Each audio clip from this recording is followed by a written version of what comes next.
السلام علیکم، چینل کو ضرور سبسکرائب کیجیے۔ مٹی پہ سونے والا شہنشاہ کیسر روم نے حالات کا جائزہ لینے کے لیے اپنا ایک آدمی مدینے میں بھیجا۔ وہاں پہنچ کر وہ کسی سے پوچھنے لگا، آپ کے شہنشاہ معظم کا محل کہاں ہے؟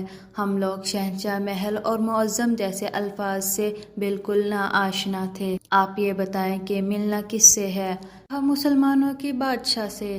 فرمایا، ہمارے ہاں بادشاہ کوئی نہیں، صرف ایک خادم ہوتا ہے، ہمارے معاملات کا انتظام کرتا ہے، اس کا نام عمر رضی اللہ تعالیٰ عنہ ہے۔ وہ محل میں نہیں رہتا بلکہ گارے کے ایک جھونپڑے میں رہتا ہے اور اس وقت کہیں مزدوری کر رہا ہوگا۔ رومی یہ سن کر بڑا ہی حیران ہوا اور آپ رضی اللہ تعالیٰ عنہ کی تلاش میں چل پڑا۔ ذرا آگے جا کر دیکھا کہ عمر رضی اللہ تعالیٰ عنہ سر کے نیچے درہ رکھ کر مٹی پہ سوئے ہوئے ہیں۔ یہ دیکھ کر کہنے لگا، کیا یہ ہیں وہ عمر رضی اللہ تعالیٰ عنہ جس کی ہیبت سے دنیا کے فرمانرواؤں کی نیند اڑ چکی ہے؟ اے عمر رضی اللہ تعالیٰ عنہ، تم نے انصاف کیا اور تمہیں گرم ریت پر بھی نیند آ گئی۔ ہمارے بادشاہ ظالم اور بد دیانت ہیں، اس لیے انہیں سنگین حصاروں میں بھی نیند نہیں آتی۔